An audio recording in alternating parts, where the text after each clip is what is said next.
তুমি নিশ্চয়ই ভাবছো কিছু মানুষ কেন সফল হয় না। যখন চারপাশে সফল মানুষের গল্প শুনি, তাদের অর্জনগুলো দেখি, তখন মনে হয় আমরা কেন এই সফলতার অংশ হতে পারি না। আসলে সফলতা কোনো মিথ্যা না, তবে কিছু বাধা থাকে, কিছু অভ্যাস থাকে যা মানুষকে তাদের লক্ষ্য থেকে দূরে সরিয়ে নিয়ে যায়। আজ আমি তোমাকে এসব বিষয়গুলো খুব ভালোভাবে বুঝিয়ে দেব, যেন তুমি জানো কোনগুলো এড়িয়ে গেলে তুমি সফল হতে পারবে। স্পষ্ট লক্ষ্য না থাকা। তুমি ভাবো যদি তুমি জানতেই না পারো কোথায় যাচ্ছ, তাহলে সেখানে পৌঁছাবে কিভাবে?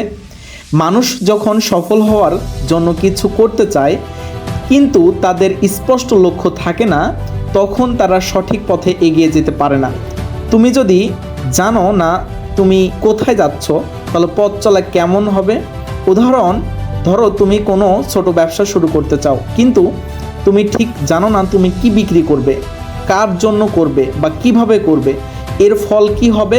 তুমি হাল ছেড়ে দেবে, কারণ কিছুই পরিষ্কার নয়। কিন্তু যাদের সঠিক লক্ষ্য থাকে তারা না থেমে, না ক্লান্ত হয়ে আবার সফল হয়। লক্ষ্য পরিষ্কার হলে তোমার পথ সহজ হয়ে যাবে। অধ্যবসায়ের অভাব। বেশিরভাগ মানুষ সফল হতে চাইলেও অধ্যবসায় বা ধৈর্য তাদের মধ্যে থাকে না। সফলতার পথ কখনো সহজ হয় না। তুমি জানো কেবল একে একে ছোট ছোট পদক্ষেপেই বড় কিছু হয়, কিন্তু যখন সমস্যা আসে অনেকেই হাল ছেড়ে দেয়। তাদের পক্ষে এতটুকু ধৈর্য রাখা কঠিন হয়ে যায়। উদাহরণ ধরো, তোমার ব্যবসা শুরু হয়েছে কিন্তু প্রথম মাসেই কোনো লাভ হয়নি। এখন যদি তুমি আশা করো সব কিছু একদিনের চমৎকার হয়ে যাবে, তাহলে তুমি ভুল। কিন্তু যারা সফল হয় তারা জানেন যে পরিশ্রম এবং ধৈর্য শেষমেশ জয় এনে দেয়। তারা জানে প্রথমে কিছুটা কষ্ট হবে, তারপরই আসবে সাফল্য। আত্মবিশ্বাসের অভাব। আত্মবিশ্বাস এটা অনেকেরই থাকে না। তারা নিজেদের উপর বিশ্বাস করে না এবং সবসময় ভয় পায়। আমি পারবো না, এই মানসিকতা তাদের ছড়িয়ে থাকে। যখন তুমি নিজের দিকে সন্দেহ করতে থাকো, তখন তুমি কখনোই সেই মানুষ হতে পারো না যাকে তুমি স্বপ্ন দেখো। আত্মবিশ্বাস না থাকলে মানুষ আরেকটি ভালো সুযোগ মিস করো।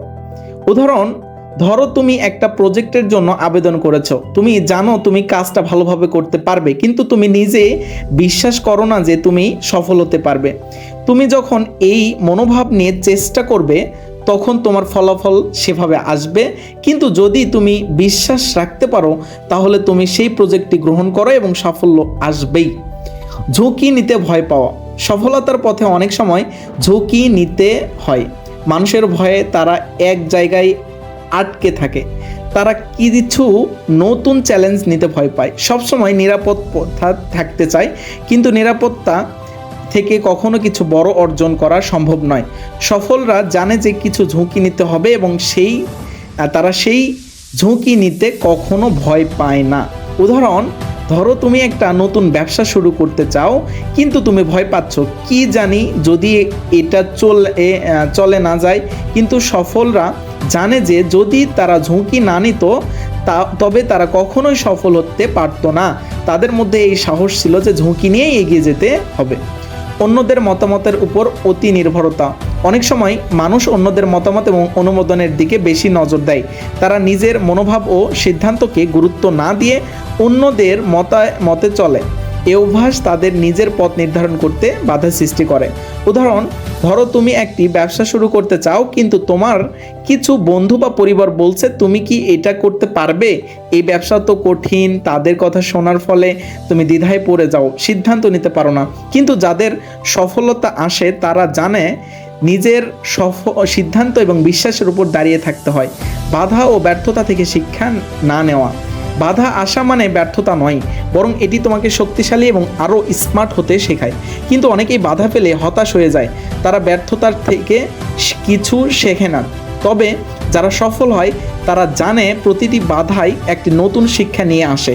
উদাহরণ, তুমি যদি কোনো ব্যবসা শুরু করো, প্রথমে কোনো সফলতা না পাও, কিন্তু তুমি যদি তার কারণ না বুঝে আবার চেষ্টা না করো, তবে তুমি সাফল্যের কাছাকাছি পৌঁছাতে পারবে না। কিন্তু সফল মানুষরা জানে যে প্রতিটি ব্যর্থতার মধ্যে একটা শিক্ষা থাকে যা পরবর্তী বিজয়ে সহায়ক হয়।